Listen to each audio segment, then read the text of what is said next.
ये सच्ची घटना कर्नाटक राज्य के चिकमंगलूर जिले की है। यहाँ कद्दूर नाम की जगह पड़ती है। कद्दूर के लक्ष्मी नगर एरिया में एक छोटी सी फैमिली रहती थी। ये बात है सन 2020 की। इस फैमिली को चलाने वाले हैं क्रिस रेवंत।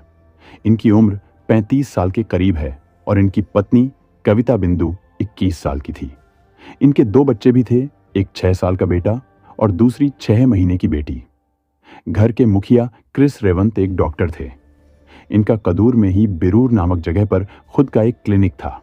इनकी पत्नी एक हाउसवाइफ थी और इनका बड़ा बेटा जिसने अभी स्कूल जाना शुरू ही किया था। घर में सब कुछ ठीक चल रहा था, फाइनेंशियल कंडीशन भी ठीक थी।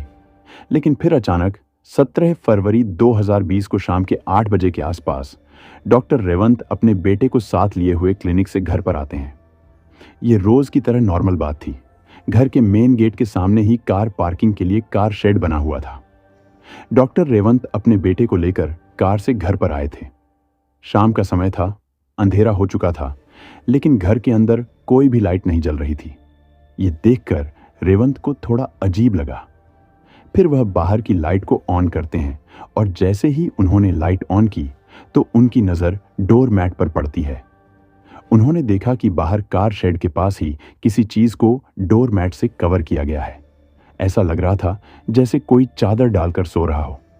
डॉक्टर रेवंत को थोड़ी हैरानी हुई कि यह कौन है। डॉक्टर रेवंत पास जाकर डोर मैट को हटाते हैं और जैसे ही इन्होंने डोर मैट को हटाया तो इनके मुंह से चीख निकल जाती है। इनकी चीख पुकार को सुनकर आसपास के लोग भी आ जाते हैं और सामने का मंजर देखकर उन लोगों के भी होश उड़ जाते हैं, क्योंकि वहां पर डॉक्टर रेवंत की पत्नी कविता बिंदु की लाश पड़ी थी। उसके गले पर कट लगाया गया था। बाहर खून भी बिखरा हुआ था। लोग यह देखकर समझ गए कि इनकी मृत्यु हो चुकी है। फिर डॉक्टर रेवंत रोते बिलखते हुए घर के अंदर जाते हैं। घर के अंदर लाइट को ऑन करते हैं। जब घर के अंदर की लाइट ऑन हुई तो इन्होंने देखा कि घर का सारा सामान इधर उधर बिखरा पड़ा है। बेडरूम की हालत भी खराब है और अलमारी भी खुली हुई है। उसका लॉकर भी खुला हुआ है। फौरन रेवंत को कुछ खटकता है। वह अलमारी को चेक करते हैं, फिर बाहर आकर कविता के शव को देखते हैं। वह समझ गए कि घर में चोरी हुई है। अलमारी से गहने गायब हैं और जो कविता ने गहने पहन रखे थे वह भी गायब हैं। घर में करीब 120 ग्राम सोने के गहने और कुछ कैश रखा हुआ था, लेकिन अब सब कुछ गायब था। गहने और कैश को लेकर करीब 7 लाख रुपए की चोरी हुई थी। आसपास के लोगों ने रेवंत को बोला कि पुलिस को फोन कर दो। रेवंत पुलिस को कॉल करता है। कद्दूर पुलिस स्टेशन से एक टीम डॉक्टर साहब के घर पर पहुंचती है। पुलिस ने पूरे घर को अच्छी तरह से देखा। कविता के गले को धारदार चीज से काटा गया था। घर में सामान बिखरा पड़ा था। डॉक्टर रेवंत ने पुलिस को बताया कि घर में रखे कैश और गहने मिलाकर 7 लाख रुपए की चोरी हुई है, यानी सीधा यह मामला लूटपाट का है। कविता ने उनका विरोध किया होगा, इसीलिए उसको कत्ल कर दिया। वैसे उस वक्त घर में कविता और 6 महीने की बेटी मौजूद थी। रेवंत अपने बेटे के साथ क्लिनिक में थे। शव को पुलिस पोस्टमार्टम के लिए भेज देती है। डॉक्टर रेवंत अपनी पत्नी की इस तरह अचानक मौत से बहुत दुखी थे। एक 6 महीने की बच्ची बिना मां के कैसे रहेगी? उसकी देखभाल कैसे होगी? बेटा थोड़ा बड़ा है, उसे बहला फुसला कर रख लेंगे। और जब इलाके में इस घटना के बारे में पता चला तो बाकी लोग भी आने लगे। रेवंत रो रहा था, बिलख रहा था। पुलिस ने सोचा कि रेवंत से कैसे बात की जाए।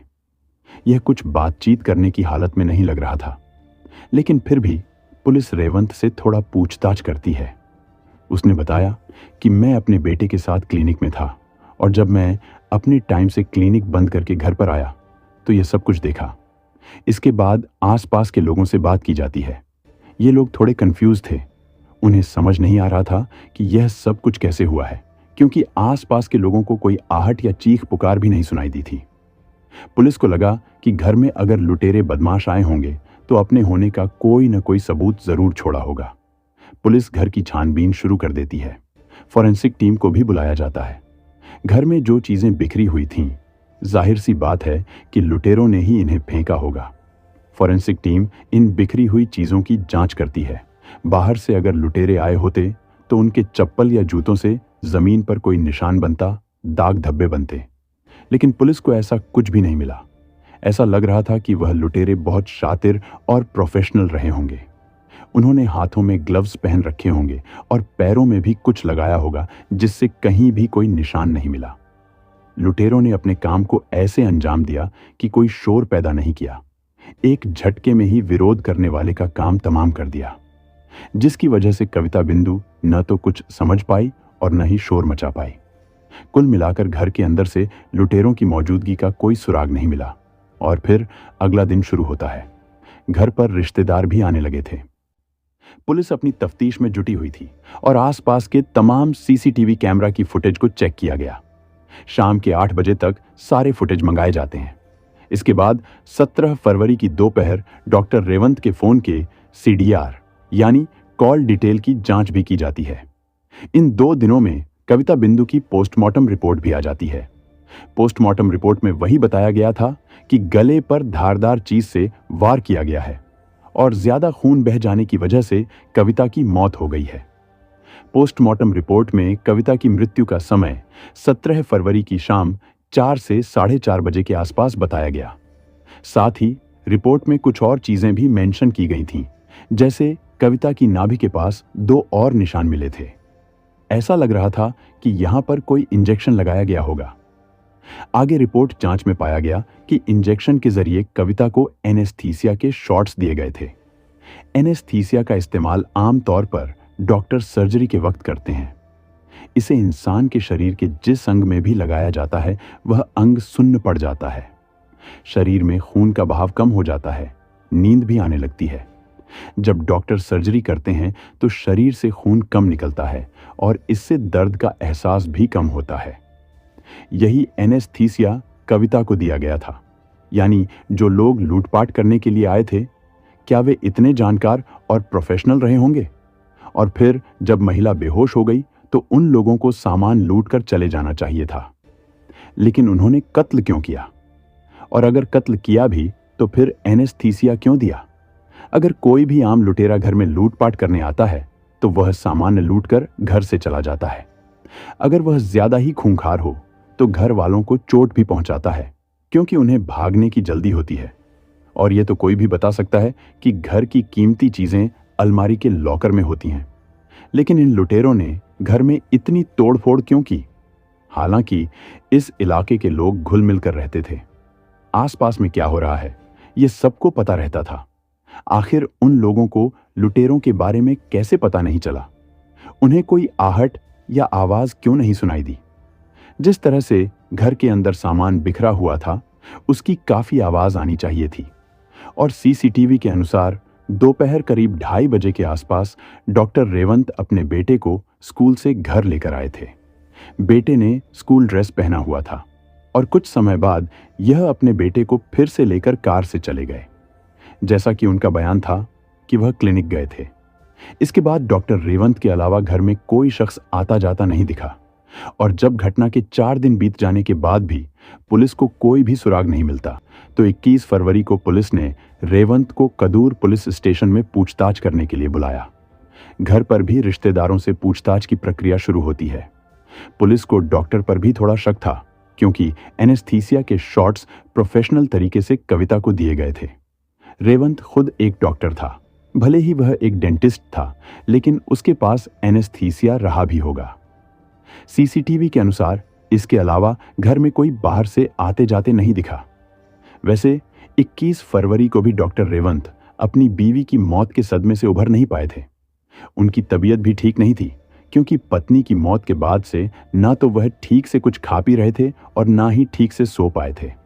डॉक्टर रेवंत पर पुलिस का शक करना गलत भी हो सकता था। डॉक्टर रेवंत अपना बयान दर्ज कराने के लिए पुलिस स्टेशन आते हैं। उन्होंने बताया कि उस दिन वह अपने बड़े बेटे के साथ क्लिनिक में थे। कविता का कत्ल लुटेरों ने ही किया होगा। घर से 7 लाख रुपए का सामान और कैश लूट कर ले गए हैं।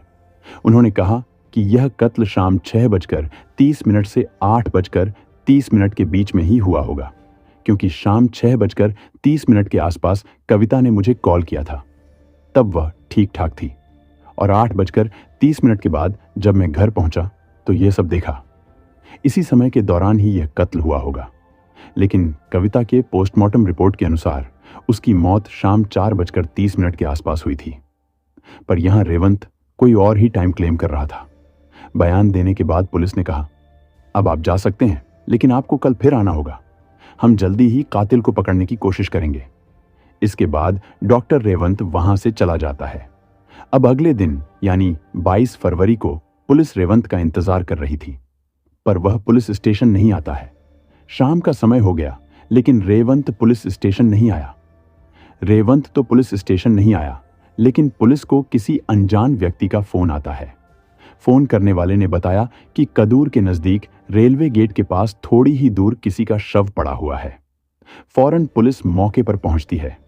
शव को देखा जाता है और देखते ही पुलिस पहचान गई कि यह शव किसका है। यह शव था डॉक्टर रेवंत का। यहां पर डॉक्टर के परिजनों को बुलाया जाता है। उन्होंने भी चेहरे और कपड़ों से पहचान लिया कि यह रेवंत है। रेलवे फाटक के पास ही रेवंत की कार भी खड़ी थी। घटनास्थल पर जो लोग मौजूद थे, पुलिस उनसे पूछताछ करती है कि यह हादसा कैसे हुआ। लोगों ने बताया कि जब फाटक बंद था और ट्रेन तेजी से आने लगी, तो अचानक ही यह आदमी रेलवे ट्रैक पर कूदकर ट्रेन के सामने आ जाता है। जब तक हम कुछ कर पाते, ट्रेन आई और इसके ऊपर से निकल गई। रेलवे पुलिस स्टेशन में केस दर्ज किया जाता है। पहले से ही इनकी बीवी कविता के कत्ल का केस कदूर पुलिस स्टेशन में चल रहा था। इस घटना से रेवंत के प्रति लोगों की हमदर्दी और ज्यादा होने लगी कि वह अपनी बीवी से इतना प्यार करता था कि उसके जाने के बाद जीवित नहीं रह सका। अब तो कविता और रेवंत के बच्चे भी अनाथ हो गए थे।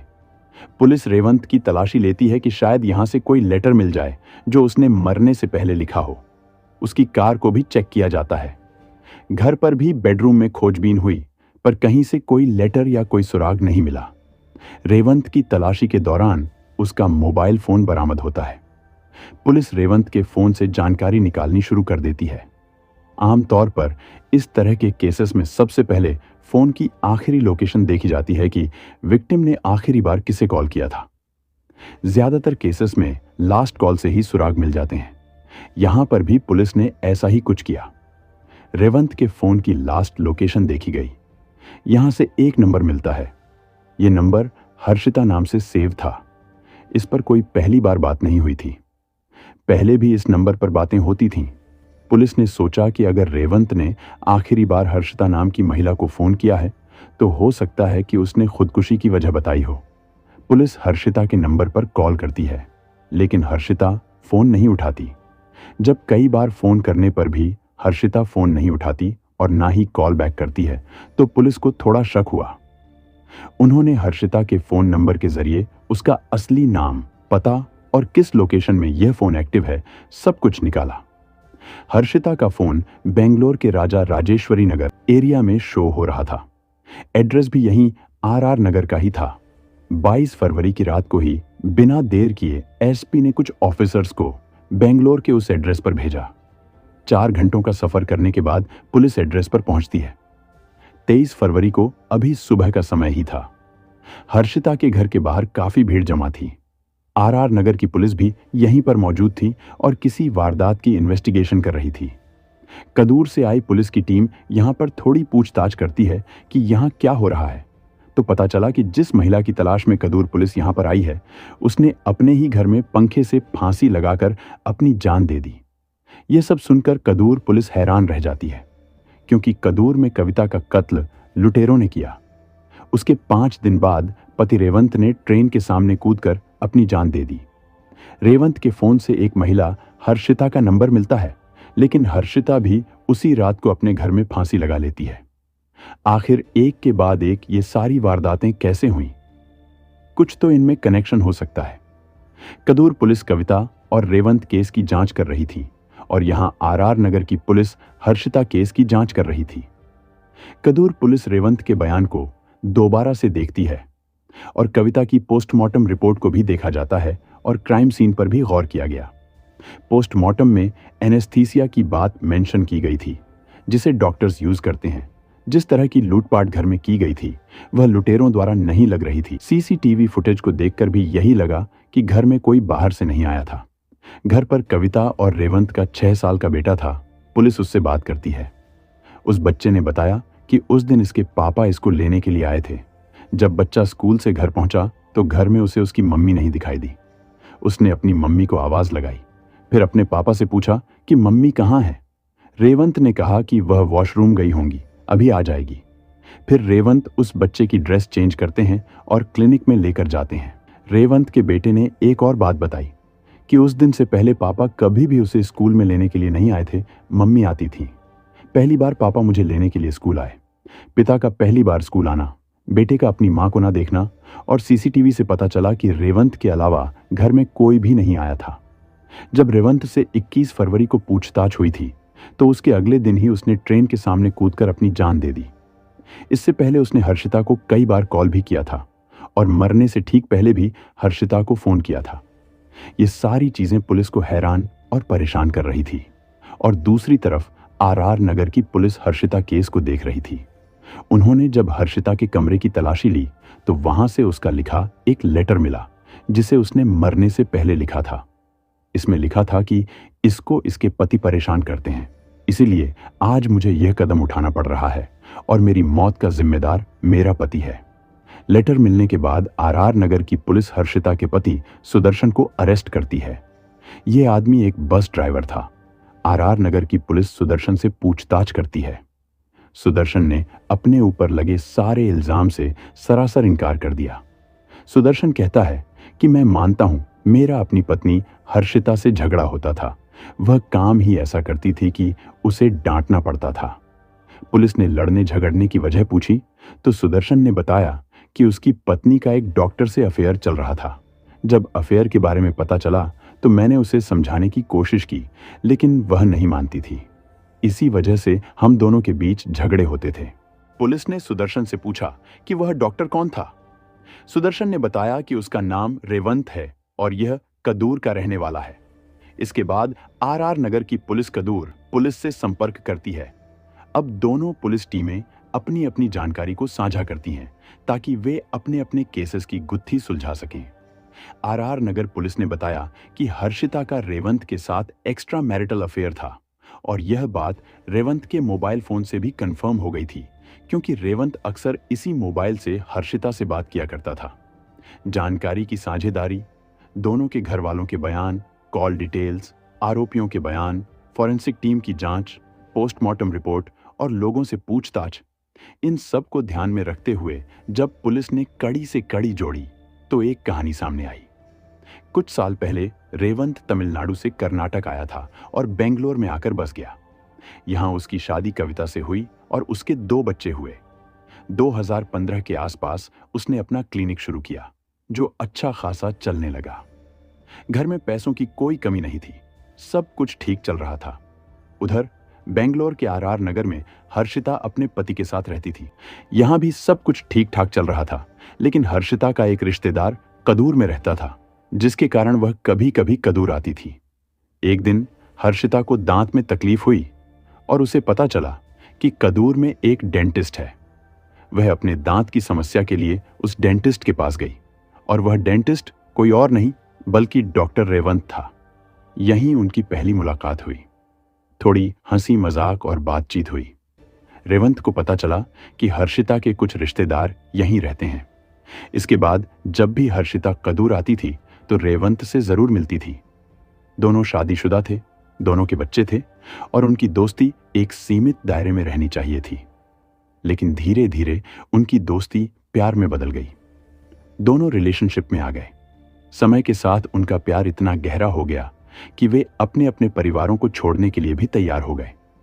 जब वे एक दूसरे से दूर होते थे तो फोन पर घंटों बातें करते थे। उधर हर्षिता के पति को रेवंत के बारे में पता चला। उसने हर्षिता को समझाने और रोकने की बहुत कोशिश की, लेकिन वह नहीं मानी। इधर रेवंत की पत्नी कविता को भी हर्षिता के बारे में पता चल गया। इसके बाद रेवंत और कविता के बीच झगड़े शुरू हो गए। ये झगड़े इतने ज्यादा बढ़ गए कि घर में होने वाले शोर शराबे की आवाजें पड़ोसियों तक पहुंचने लगीं। यह भी पता चला कि वारदात के 2 महीने पहले ही कविता और रेवंत के बीच इतना बड़ा झगड़ा हुआ था कि कविता ने खुदकुशी करने की कोशिश तक कर ली थी। रेवंत और हर्षिता एक दूसरे के साथ रहने के लिए पागल हो चुके थे। हर्षिता चाहती थी कि रेवंत अपनी पत्नी को रास्ते से हटा दे ताकि वह अपने पति को छोड़कर रेवंत के साथ शादी कर सके। रेवंत भी इस रिश्ते को लेकर जुनूनी हो चुका था और उसने अपनी पत्नी को रास्ते से हटाने के लिए प्लान बनाना शुरू कर दिया। 17 फरवरी की दोपहर में रेवंत अपनी पत्नी कविता को लेकर ज्वेलरी शॉप गया। वहां से उसने कविता के लिए कुछ गहने खरीदे और फिर उसे घर ले आया। उस वक्त घर में सिर्फ कविता और उनकी 6 महीने की बच्ची थी। इसी दौरान रेवंत ने जबरदस्ती कविता के मुंह में कपड़ा ठूंस दिया ताकि वह चिल्ला न सके। यह करीब 4 बजे का समय था। रेवंत ने पहले से ही एनेस्थीसिया के इंजेक्शन तैयार करके रखे थे। उसने इंजेक्शन को कविता के पेट में नाभि के पास लगा दिया, जिससे वह कुछ ही पलों में बेहोश हो गई। इसके बाद रेवंत ने कविता को घसीटकर कार शेड के पास ले गया, जहां उसकी गाड़ी पार्क होती थी। यहीं पर रेवंत ने धारदार हथियार से कविता के गले पर वार किया। चूंकि कविता बेहोश थी, इसलिए वह कोई प्रतिक्रिया नहीं दे सकी। खून धीरे धीरे बह रहा था, लेकिन रेवंत ने जमीन पर खून फैलने से रोकने के लिए कविता की बॉडी को डोरमैट से ढक दिया। इससे पहले उसने कविता के सारे गहने उतार लिए थे। इसके बाद रेवंत घर में रखे गहने और करीब 7 लाख रुपए की नकदी एक बॉक्स में पैक करता है और घर से निकल जाता है। अब बेटे को स्कूल से लाने का समय हो रहा था। रास्ते में उसने गहनों को कुरियर करवा दिया। रेवंत ने यह गहने हर्षिता के एड्रेस पर भिजवा दिए, जो 18 से 19 फरवरी तक हर्षिता के घर पहुंच गए। 17 फरवरी की दोपहर में गहने पार्सल करने के बाद रेवंत अपने बेटे के स्कूल जाता है और उसे लेकर घर आता है। घर पहुंचते ही बच्चे को अपनी मां दिखाई नहीं देती।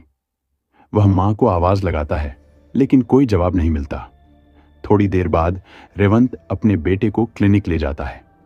घर से निकलने से पहले रेवंत अपने बेटे को कार में बैठाकर वापस घर के अंदर आता है और वहां लूट का नाटक करने के लिए सारा सामान बिखेर देता है। अलमारी खोलता है, थोड़ी तोड़-फोड़ करता है ताकि ऐसा लगे कि घर में लूटपाट हुई है। यह सब उसकी 6 महीने की बेटी के सामने हो रहा था। इसके बाद वह बेटे को लेकर क्लिनिक चला जाता है। उधर कविता कार शेड के पास बेहोश पड़ी थी। उसके गले से खून बह रहा था और कुछ घंटों बाद उसकी मौत हो गई। पोस्टमार्टम रिपोर्ट के अनुसार करीब 4:30 पर कविता की मौत हो गई थी। रात को जब रेवंत अपने बेटे को लेकर क्लिनिक से घर लौटा तो उसने लूटपाट की कहानी गढ़ी और पुलिस को फोन कर दिया। जब पुलिस ने जांच शुरू की तो सीसीटीवी फुटेज, कॉल डिटेल्स और रेवंत के बयान में कई झोल नजर आए। इससे पुलिस को उस पर शक हो गया। पुलिस ने 21 फरवरी को रेवंत को पूछताछ के लिए बुलाया। पुलिस के सवालों और उनके हाव भाव को देखकर रेवंत को एहसास हो गया था कि पुलिस को सच्चाई पता चल चुकी है। उसे अगले दिन भी बुलाया था, लेकिन वह नहीं गया। इसी दौरान रेवंत ने हर्षिता को फोन किया और उसे सारी बातें बता दी। उसने हर्षिता से कहा कि उसकी सच्चाई उजागर हो चुकी है और अब वह पकड़ा जाएगा। उसने कहा कि उसकी बहुत बदनामी होगी और वह अब जिंदा नहीं रह सकता। इसके बाद रेवंत ने ट्रेन के सामने कूदकर अपनी जान दे दी। उधर हर्षिता भी डर गई थी कि कहीं रेवंत की वजह से वह भी पकड़ी न जाए, क्योंकि कविता का कत्ल उसी की वजह से हुआ था। कुछ देर बाद हर्षिता के फोन पर कॉल भी आया, लेकिन उसने कॉल नहीं उठाया। अब वह सोचने लगी कि क्या किया जाए। समाज का डर और भेद खुलने की आशंका से घबराकर उसने भी अपनी जान देने का फैसला कर लिया। इसके बाद हर्षिता ने एक सुसाइड नोट तैयार किया, जिसमें उसने अपनी खुदकुशी के लिए अपने पति को जिम्मेदार ठहराया। फिर रात करीब 8 बजे उसने पंखे से लटक कर आत्महत्या कर ली। जब रात को उसके पति सुदर्शन घर पहुंचे तो उन्होंने देखा कि दरवाजा अंदर से बंद था। उन्होंने दरवाजा खटखटाया, लेकिन कोई जवाब नहीं मिला। इसके बाद उन्होंने हर्षिता को कॉल किया, लेकिन उसने फोन नहीं उठाया। बेचैन होकर सुदर्शन ने पड़ोसियों को बुलाया और फिर पुलिस को सूचना दी। जब पुलिस पहुंची और दरवाजा तोड़ा गया तो हर्षिता की आत्महत्या की वारदात सामने आई। वहीं कमरे की तलाशी के दौरान पुलिस को हर्षिता का लिखा हुआ सुसाइड नोट भी मिला। 25 फरवरी को पुलिस को हर्षिता के कमरे से वह गहनों का पैकेट भी मिला, जिसे रेवंत ने पार्सल किया था। इस तरह पुलिस ने इस मामले में कत्ल का खुलासा कर दिया। कातिल की पहचान हो गई, हत्या का कारण भी सामने आ गया और सबूत भी मिल गए। लेकिन अब सवाल यह था कि मुकदमा किस पर चलाया जाए, क्योंकि कातिल रेवंत ने आत्महत्या कर ली थी और हर्षिता, जिसकी वजह से यह सब हुआ, उसने भी अपनी जान दे दी थी। आखिरकार पुलिस को यह केस बंद करना पड़ा, लेकिन इस त्रासदी के कारण 2 परिवारों के बच्चे पूरी तरह अनाथ हो गए। रेवंत की मां अब उसके दोनों बच्चों की देखभाल कर रही हैं। उधर कविता के भाई प्रवीण ने कहा कि अगर बच्चों की देखभाल में कोई परेशानी आती है तो वे बच्चों को अपनाने के लिए तैयार हैं। साथ ही उन्होंने यह भी कहा कि यदि रेवंत की मां उनके साथ रहना चाहें तो वे उनका भी पूरा ख्याल रखेंगे। दोस्तों, इस घटना को सुनाने का उद्देश्य किसी का दिल दुखाना या किसी को परेशान करना बिल्कुल नहीं है, बल्कि इसका मकसद आपको जागरूक करना और सचेत करना है। दोस्तों, इस पूरी घटना के बारे में आपकी क्या राय है? कृपया अपनी राय कमेंट बॉक्स में जरूर बताएं। आपकी राय हमारे लिए बहुत मायने रखती है। अगर आपको हमारी मेहनत और इस वीडियो का कंटेंट पसंद आया हो तो कृपया इस वीडियो को लाइक करें और इसे अपने दोस्तों और परिवार के साथ शेयर भी करें, ताकि और लोग भी इस तरह के मामलों से सतर्क हो सकें। और अगर आपने अब तक हमारे चैनल को सब्सक्राइब नहीं किया है तो प्लीज चैनल को सब्सक्राइब जरूर कर लें। जय हिंद।